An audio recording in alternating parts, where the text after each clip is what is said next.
Hello, everyone. Welcome back. Once again, my name is Rob Rebar. I am the Director of Events and Marketing at Power to Fly. Very excited for yet another wonderful conversation. And this one is entitled Shift from Shrinking to Thriving: How Women Are Redefining Success and the Future of Work. And I am joined by Dr. Nicole Yeldell Butts, who is a best selling and award winning author, speaker, and organizational cultural strategist who helps individuals and institutions unlock transformation. She is the founder of NLYB Solutions and the creator of the Shift framework. We're going to hear a lot more about that in our conversation. And that guides leaders in cultivating high performing, purpose-driven cultures. With more than 25 years of experience across sectors, including technology, higher education, healthcare, and philanthropy, Dr. Butts brings a thoughtful and people-centered approach to leadership. And with the 2026 release of the Shift Companion Guide and the Shift Journal, her acclaimed 2025 book, Shift, A Transformational Journey from Playing Small to Unapologetically Thriving, now anchors a complete end-to-end 3-book system, the Shift Journey Set. We're going to link to all that in our post-event blog post as well. But Dr. Nicole Yeldell Butts, welcome to Power to Fly. I'm so happy to be here. Thank you for having me. Well, I'm super excited for this conversation because you're touching on it all in this title. Women redefining success, the future of work, all the things that are close to our hearts here at Power to Fly. And really, to start off, for many years, so many high achieving women were taught that success meant earning a seat at the table and proving they deserve to stay there. But now you talk about women questioning whether they even want that seat. Yeah. So, what are you seeing that signals this deeper shift from striving to belonging towards redefining success in their own terms? Yeah, and it really is about defining success in your own terms. So I'm seeing a significant shift from this idea of achievement to actual alignment. And it's not a quiet rebellion. It's really a redefinition of success and how we define success.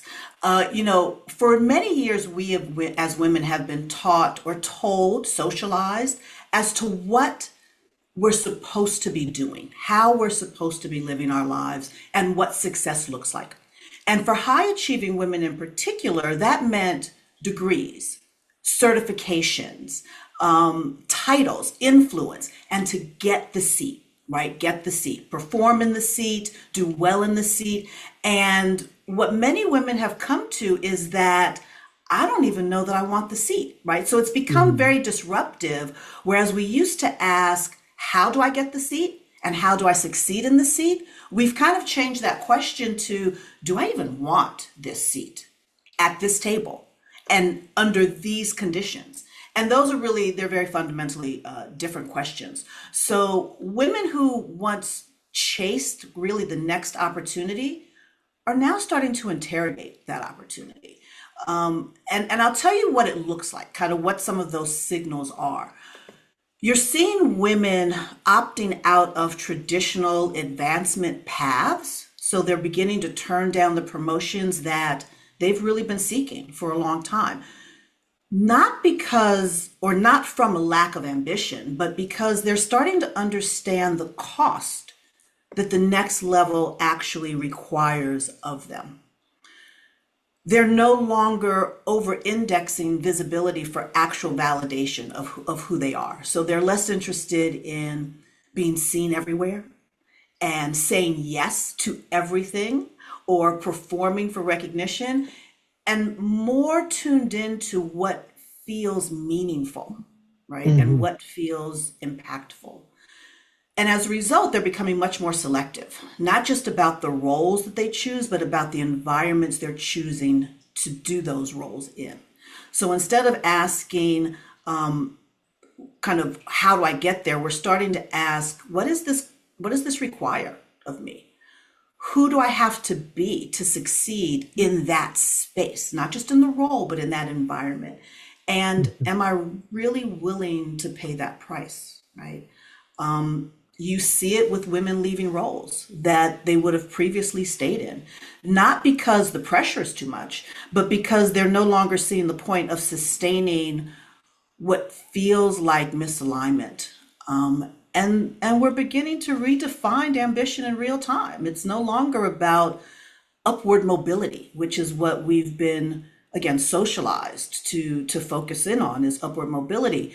We're really starting to think about it in terms of alignment and autonomy and flexibility, the impact we're able to have, and really the wholeness of self. And you see it in terms of building things outside of the traditional systems that we've been trying to capture that seat in, right? So you're seeing women go into more consulting work, more fractional leadership, more entrepreneurship, not as a fallback, but as a deliberate choice to design the work we want to do and the way we want to live very intentionally and very deliberately. So we're no longer equating that success with getting the seat or being Mhm. successful in the seat. We're really defining success on our own terms now. And I think that's where the shift is taking place. I love that. It's even just making me think to my own life. My mom was a VP at Citi, and she had to Yeah. get on the train at 5:45 in the morning. Not get up at 5:45, but on the train at Right. 5:45. Right. And I don't know if she would make those same decisions now. She's been retired for a number of years, but would she have made those same decisions now that she made then? Because she did Right. have to sacrifice a lot in terms of not having that flexibility and not being around for, all the school things, which my dad was actually a stay-at-home dad, so he was able to do. But Okay. yeah, I don't know if she would make that same decision today. Right. And there are various reasons why she may not make that same decision today. One is because I'm raising kids and I want to be there to be Mhm. present for my kids. Many women have chosen not to even have children, but they're Mhm. still deciding intentionally what they want their life to look like. And it doesn't necessarily look like being on the train at 5:45 a.m., right? And probably not getting off the train again in the evening Oh, until, oh, I don't yeah. know, 7:45 p.m., Hmm. right? And so that may not be the way women want to define their success any longer. There are more options, right? And I think that the shift is really a shift of consciousness and Mm. understanding that I don't have to make those choices. I can make different choices that align with who I am and who I want to be. Well, that And this what's leads most in. fascinating about this isn't just about one's individual career. It really is a change in the very future of the workforce. Mm. Yeah, and you mentioned this shift in consciousness, and for you, what often is labeled as burnout, as disengagement, you're describing as this shift in consciousness. So, Yeah. how can women distinguish between temporary exhaustion? We all go through that, right? Yeah. And this Yeah. deeper misalignment that signals, well, maybe it's time to rethink how or where they work. Yeah, no, you're right. And it's really, we use this term burnout a lot because it's much more Hmm. socially acceptable to say I'm tired than it is to say this no longer fits who I am, especially when it looks so successful on the outside, right? To be able to say, I'm not just tired, but this doesn't fit who I am or who it is I want to be. And those are two very, very different truths. So when we talk about burnout, what we're talking about is rest. When we talk about misalignment, that shift in consciousness, it's something that no longer feels right in your body, right? So burnout is about depletion, whereas misalignment is really about disconnection. And Mhm. there are some ways that you can tell the difference, right? One of the best tests, I think, for telling the difference is to get away, right? Take vacation, log off, disconnect for a little while, and come back. And if nothing inside of you actually feels different, that's not burnout, right? Because rest, real rest, you come back feeling restored. And maybe not 100%, but you're ready to re engage. Misalignment, though, even with rest, nothing changes, right? The fatigue may not lift, or the fatigue may lift, but what doesn't lift is that sense of resistance, right? That resistance still remains. So it's not just that you're tired from your workload, it's that the work itself is no longer serving you, right? So Mm. how can you tell the difference between the burnout and the I'll say misalignment or the disengagement? One, listen to the language in your own mind, right? Burnout and misalignment sound very differently internally. So burnout sounds like I can't keep going at this pace, or I need a break. Misalignment sounds more like I don't want to do this anymore. It doesn't Mhm. feel like me. Or why am I still doing this? So burnout is about capacity to do work, whereas misalignment is really about your internal truth.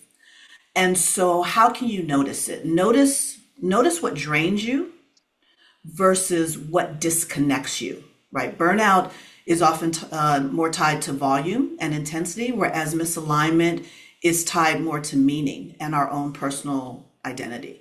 So if reducing meetings or your workload or the pressure you're feeling improves your experience and you feel better, then it was probably just burnout. But if your core responsibilities themselves feel empty, they feel performative or misaligned, that's much deeper, right? Mhm. So a powerful question you can ask is the if this role were to become easier tomorrow, would I still want to do it? And if the answer is no, that's not exhaustion, that's misalignment, right? Also pay attention to your body. Whereas burnout shows up as physical fatigue, misalignment shows up more as resistance. It tends to be a resistance you can't really quite explain. So, for instance, you may have a lack of energy or enthusiasm for the things that you used to enjoy or excel at. There's a growing awareness that you're performing well, you're doing your job great, but you're no longer experiencing any meaning behind it.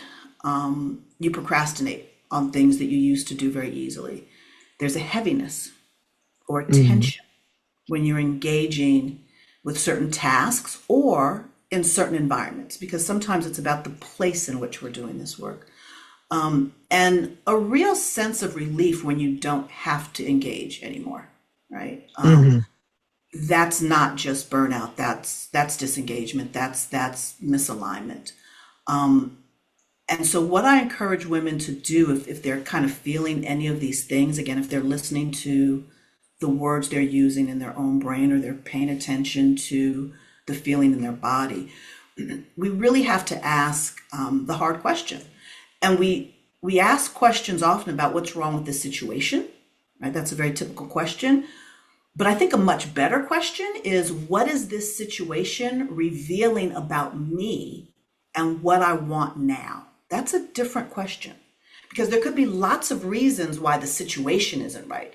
But the question, what is this situation revealing about me and what I want now, is a much more powerful question. And the answer to that question is going to get you to a different place. Because, one of the things I find working with women is that when we start to feel this sense of unease or restlessness or disconnection, we start trying to fix the problem, right? Because we're feeling uncomfortable within our own body. And we start to fix the problem. And we start working on our resume. And we start thinking about the next role that I'm going to go into. And we start moving really quickly to get out of this discomfort. But if I'm going to say, misdiagnose misalignment and think it's rest, then we're going to fix the wrong problem and we're Mhm. going to Mhm. return to the very thing that we felt that misalignment from in the first place. Mhm. Um, if we misdiagnose it as there's a problem with my job, we'll change roles and we'll probably be great in our next role. But again, we're recreating the same experience, but simply in a different environment. So the real work, once you understand whether you're feeling burnout or whether you're feeling misalignment, The real work is not about speed. It's about accuracy, and it's about understanding what's different so that you don't repeat the exact same pattern all over again. You want to break that pattern. And that takes time to work through, to become aware of, and to ask the right questions. Thank you so much. This is, yeah, so fascinating. It's making me think the analogy I made in my head was if you're laying in bed at night thinking of all the things you have to do, and the number of things you're doing is stressing out, but you know, okay, I'm going to do them. Or you're laying in bed thinking of all those things. It's like, I can't bear to do any of these things. It's like, well, that might be the latter where you need to have that long talk and take that time. That long talk with yourself. And I'm going to encourage that you have a long talk with yourself before you start talking with other people for this reason. Yeah. Again, it can be very challenging to try and explain why something that looks right on paper doesn't feel right in your soul. And so you need to figure that out first before you can start saying that out loud, because people will try and talk you out of it, right? Especially for women, because we're real good about telling women how grateful they should be, how blessed they are to have this, to be in the life that they're in, right? And you've worked so hard to achieve it. How do you put that away now? So you really have to get right with yourself before you start bringing people into that other conversation. So yeah, So many women are successful on paper, but yeah. feel they are shrinking inside their success. So, what are some of those early signs that someone might be outgrowing their current definition of success? And what is that first step towards moving from shrinking to thriving? So I think the first thing we need to understand is that we often feel a pull, but we don't yet have the language for it. And that's why I said a moment ago, really have a conversation with yourself before you start having it with other people, right? Because everything looks great on paper, but you know that it's misaligned with who you are and who you're trying to be.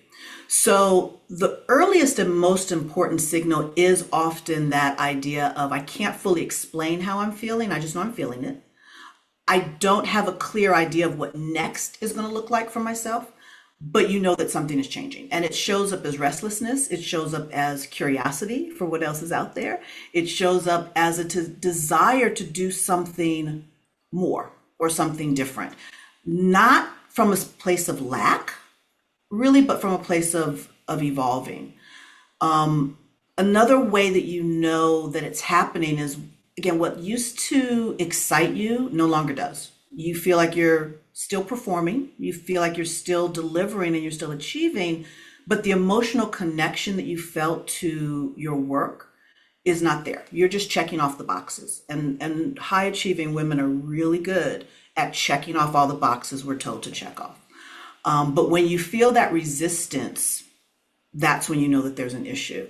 Also, another way that you know is when opportunities come your way, the very ones that you've been working so hard to achieve, you really don't feel the same level of excitement about it. You may actually feel a bit of hesitation, and you start asking, do I really want to do this? Is the price too high? And so you really need to discern what that's about. You also start to feel disconnected from your own voice, and you start editing yourself more than you're actually expressing yourself. You know what you want to say, but you're constantly deciding how much of it to say. So you find yourself holding back your ideas, choosing silence over what may be perceived as disruption in the workplace, going along with what's being said just because you don't want to be disruptive. You may find yourself softening your voice or your perspective, and really shrinking to make sure that you are perceived as successful in this role. And that's what the shrinking inside your own success does, Mhm. or requires of you. You're kind of shrinking inside that space, and you are shrinking to make sure that you can maintain that space, but you're not able to truly be expansive in that space. And this, over time, this cost us a lot, right? It cost us it cost us ourselves. It cost us our own sense of self and our own sense of fulfillment, and it's not sustainable. Hmm. And we start to feel as though we're really just maintaining in that space. So what can you do about it? I think the first thing that we need to do about it is realize that it's happening, not take action, right? Because I mentioned earlier that we as women are really good at trying to fix the problem, right? We feel that disconnect or that discomfort, so we take action. I refer to it as reactive doing. But really, what you want to do right now is become aware. You want to name it. You need to identify what it is that you want to change, what no longer fits, and where you're having to shrink inside your own success. So you need to actually take that step of stepping back and becoming Hmm. aware and naming it and understanding it before you actually take action, because otherwise you're just going to be in another form of that misalignment. Hmm. Yeah, and it's so hard, I think, today because there's this go, go, go, especially for someone who's Yeah. successful. But what I'm hearing with this answer and what you previously mentioned as well is the importance of the pause and taking that moment to look inward and before you make a decision, or as you said, before you even speak to someone else, taking that moment, which can be so hard because we're designed, we're wired at this point to be on the move. But Yeah. I love that importance there. And before we run out of time, I'd love to talk about shift. It's right there in the background. We can see it there. Love it. And it's now, as I mentioned at the top, it's now the anchor of this 3 book system. Yeah. A companion guide, a journal. So, for someone just beginning to question whether their current path still fits, all the things we've talked about today, where Yeah. would you recommend they start? And what can they expect from working through the full shift journey? Yeah. So, we often think that trying to get to a new place starts with answers, but it doesn't start with answers. It starts with honesty. So, the first step is to figure out not what should I do next, but who do I want to be? Mm, How do I want to show up in my own life? So, what the shift journey does is it walks you through this process from shrinking to truly thriving. So it starts, and it's an acronym. So it starts with the idea of setting your North Star. And setting your North Star is defining who it is you want to be in this world based on your values, based on the things that are most important to you, who you envision yourself to be, and how you want to show up in the world. Once you are very clear on who it is you want to be in this world, how you want to show up in the world, how you want to engage, what you want your legacy to be, now we can start thinking about, okay, so if that's where I'm trying to go, if that's my North Star, who I'm trying to be, where am I right now? So that's the next step of this shift framework is, where am I right now in relation to that? Now I get the opportunity to figure out how to close the gap. And that's the I, illustrate your path forward. I know where I'm trying to go. I know where I am in relation to that. What are the things I need to do to close the gap? Then I begin doing that work. And I mentioned earlier this term reactive doing because we often start with the action, but action isn't as impactful without those first 3 steps, right? So or F is for forge ahead. Now I'm going to actually do the work to close the gap mhm, between who I want to be and where I am right now. And then T is the thriving. T is, I've now reached that point. How do I exist in that space? Because it can be hard sometimes to go from surviving to thriving. In the thriving, you need to figure out, how can I own this? How do I own my own voice? How do I own my own decision making? How do I not apologize for who it is and how I'm showing up in this world? So the book of this 3-step system really talks about that framework and walks you through that framework. The companion guide allows you to do that work in real time. It allows you to apply the framework to your own life. So it walks you through each of these steps one by one. And then the journal is there as a reflection journal. It is there to help you reflect as you're going through this process. And it follows the same shift framework in the reflection. So it's the framework, it's the actual application of that framework, and it's the journal to reflect on how you're moving through it. I love it. Well, so much for everyone to take advantage of. We're going to link to all of this so you can get it. But before I let you go, where can people find out more about the book? Where can they get Shift and where can they connect with you? So Shift is available wherever books are sold. So you can find it on Amazon, you can find it Barnes and Noble, anywhere books are sold. The easiest way to connect with me is at NicoleButts.com. Wonderful. NicoleButts.com. And they can find information on the book, coaching, all of the work that I do with women and with organizations as well. Great. Well, if you are watching this live, we will have a link to all those great things in our post summit blog post. If you're watching the recording, well, you're in luck because that's already out there. So just go to powertofly.com and you can find all of that. Dr. Nicole Yeldell Butts, thank you so much for being here with us and with the Power to Fly community today. Thank you so much for having me.